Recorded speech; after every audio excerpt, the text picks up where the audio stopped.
এটা বাঙালিদের দোজক, এখানে পাহারার দরকার হয় না। এখানে যারা আছে তারা একে অপরকেই পাহারা দেয়। মানে একজন উঠতে চাইলে বাকিরা তাকে টেনে ধরে। এরা চাইলে সবাই বের হতে পারত, কিন্তু কেউ কাউকে বের হতে দেয় না।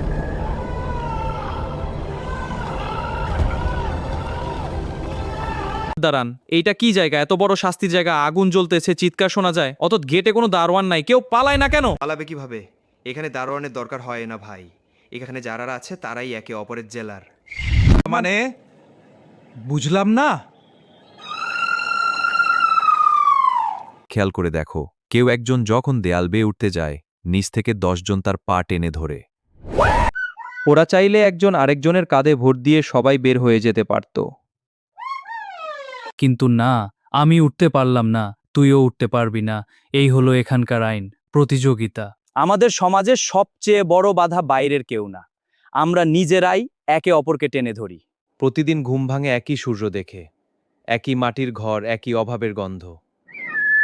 বয়সটা বাড়তেছে, কিন্তু জীবনটা যেন আটকে আছে গত বছরেই। বুকের ভেতর একটা আগুন আছে।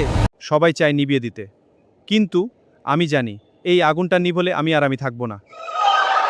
বাবারে, আমাদের কপালে যা আছে তাই হবে। বেশি উঠতে যাইস না, পাকা পুড়ে যাবে। আমাদের মতো গরিবের স্বপ্ন দেখতে নাই। মা, কপালের লেখা তো কেউ পড়ে দেখে নাই। চেষ্টা না করলে জানবো কিভাবে কি লেখা আছে। ভাগ্য শুধু তাদেরই বদলায় যারা নিজের ভাগ্য নিজে লিখতে চায়। বাবা, এখনো সময় আছে, ফিরে আয়। না মা, আমি যাবই, কিন্তু ওটা বিপজ্জনক। আমি ফিরবো। স্বপ্ন দেখার জন্য টাকা লাগে না, সাহস লাগে। আর প্রথম বাধা আসে সবচেয়ে কাছের মানুষের কাছ থেকেই।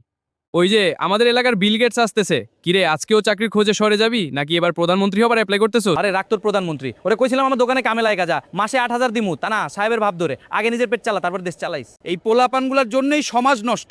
বাপদাদা যা করছে তা করবে না। আপনাদের হাসি আজকে আমি জমা রাখলাম চাচা, সুদের মতো ফেরত দিব, তবে টাকা দিয়ে না, কাজ দিয়ে। সেদিন হাসতে হলে জোর করে হাসতে হবে। হ্যালো, দেখো কে এলো। হাসির কি দেখলে? তোমার চেহারা। যথেষ্ট, চা খাও। মানুষ যখন নিজে কিছু করতে পারে না, তখন অন্যকে থামিয়ে নিজের ব্যর্থতা ঢাকতে চায়, অপমানকে জ্বালানি বানাতে হয়। ভাইজান, লোক লাগবে? দেয়ালে সাইনবোর্ড দেখেন নাই? নো ভ্যাকান্সি, যান এখান থেকে। আচ্ছা ভাই, যাই। ভাই জান, লোক লাগবে। নো ভ্যাকান্সি, 2 মাস পরে যোগাযোগ করেন। আচ্ছা ঠিক আছে। ভাইজান, একটু শুনবেন? জি বলুন। আমার একটা প্রবলেম হয়েছে, একটু হেল্প করবেন? হ্যাঁ বলুন, কি সমস্যা? গত 3 দিন ধরে এভাবে ঘুরছি, কোনো কাজ পাচ্ছি না। এখানে নতুন লোক নেওয়া হয় না। দরজার পর দরজা, কেউ বলে অভিজ্ঞতা নাই, কেউ বলে লোক নেওয়া হবে না। পকেটে আছে মাত্র 20 টাকা। রাতে খাইলে সকালে গাড়ি ভাড়া নাই, সকালে খাইলে রাতে খাওয়া নাই।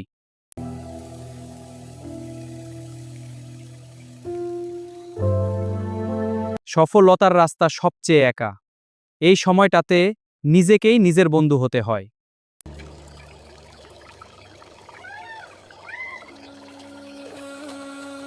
শুনছনি, শহরে গিয়া নাকি রিক্সা চালায়? এত লেখাপড়া কইরা শেষেই? আমি তো আগেই কইছিলাম, বেশি উড়লে পাখা ভাঙে। এখন বুঝুক, আমাদের কথা না শুনলে এই দশাই হয়। আহারে বেচারার মা, কত স্বপ্ন ছিল পোলারে নিয়া, এখন মুখ দেখায় কেমনে? আপনি ব্যর্থ হলে লোকে বলবে আগেই বলেছিলাম, আপনি সফল হলে বলবে কপাল ভালো, তাই লোকের কথায় কান দিতে নাই। তোমরা এত কথা বলো, একটা প্রশ্নের উত্তর দাও তো। পৃথিবীতে সবচেয়ে বিষাক্ত প্রাণী কোনটা? সবচেয়ে বিষাক্ত সাপ নাকি? হতে পারে। ভুল। সবচেয়ে বিষাক্ত হলো মানুষ। সাপ দংশন করলে ওষুধ আছে, কিন্তু মানুষ যখন কথা দিয়ে দংশন করে তার কোনো ওষুধ নাই। তোমরা জানো কাকড়ার খাঁচায় ঢাকনা লাগে না কেন? কারণ একটা কাকড়া উপরে উঠতে গেলেই বাকিরা টেনে নামায়। আমরা সেই কাকড়ার জাত। তোমরা নিজেরা উঠতে পারো না, তাই অন্য কেউ উঠুক তাও চাও না। এই গ্রামটাই একটা খোলা দোজক। তোমরা যা করেছো তা ঠিক না। এখন ভাবো এর দায় কিভাবে নেবে।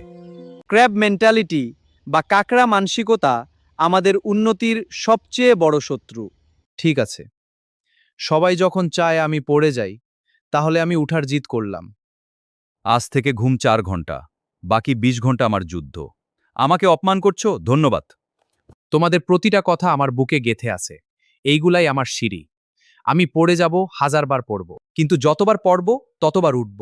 আর একদিন এমনভাবে উঠব, আমাকে ফেলতে হলে গোটা দুনিয়া লাগবে।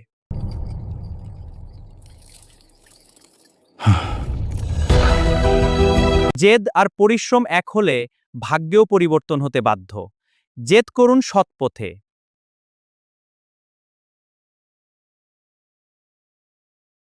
আজ আমার নিজের অফিস, আমার নিজের কোম্পানি, 20 জন ছেলে মেয়ে আমার এখানে কাজ করে।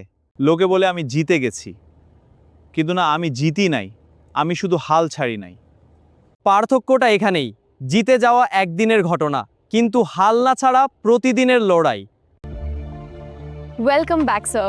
Congratulations on the success, sir. Thank you team. সফলতা মানে গন্তব্য না, সফলতা মানে যাত্রাটা থামিয়ে না দেওয়া। চিনতে পারছেন ফরিদ ভাই?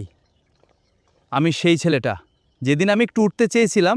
আপনারা সবাই আমার পা ধরে টেনে নামিয়েছিলেন, মনে আছে? আমি আপনাদের একটা গল্প শোনাই। একটা জায়গা আছে যেখানে কোনো দারোয়ান নাই, কারণ ওখানে মানুষ নিজেরাই দারোয়ান। একজন উঠতে গেলে বাকি 9 জন টেনে ধরে। জানেন সেই জায়গাটা কোথায়? আয়নায় দেখেন। আমরা সবাই সেই জায়গায় থাকি। আমি আজকে ফিরেছি প্রতিশোধ নিতে না, আমি ফিরেছি আপনাদের এই দোজক থেকে বের করতে, কারণ আমি একা বের হয়ে শান্তি পাবো না। আমি ফিরে এসেছি। তোমরা আমাকে তাড়িয়ে দিয়েছিলে, কিন্তু দেখো আমি এখন কোথায়। আসল সফলতা হলো নিজে উঠে অন্যকেও টেনে তোলা। আমাদের মাফ করে দে বাবা, আমরা বুঝি নাই, আমরা নিজেরা পারি নাই, তাই তোকেও পারতে দেই নাই, আমরা অপরাধী। চাচা, ভুল সবাই করে, অপরাধ সেটা না। অপরাধ হলো ভুল বুঝার পরেও না বদলানো। আজ থেকে এই গ্রামে কেউ কাউকে টেনে ধরবে না। আজ থেকে আমরা একজন আরেকজনের সিঁড়ি হব। যে উঠবে সে পরের জনকে হাত বাড়িয়ে টেনে তুলবে, তাহলে এই গ্রামটা আর দোজক থাকবে না, এটা জান্নাত হয়ে যাবে। কথা দেন, পারবেন? পারবো। আমরা ভুল করেছি, কোন সমস্যা নেই, আমরা একসাথে আছি। হ্যাঁ, একসাথে। সমাজ বদলায় যখন নিজে বদলাই। টেনে ধরা বন্ধ করে হাত ধরা শুরু করলেই পৃথিবীতে জান্নাত সম্ভব। ভিডিওটি দেখার জন্য ধন্যবাদ।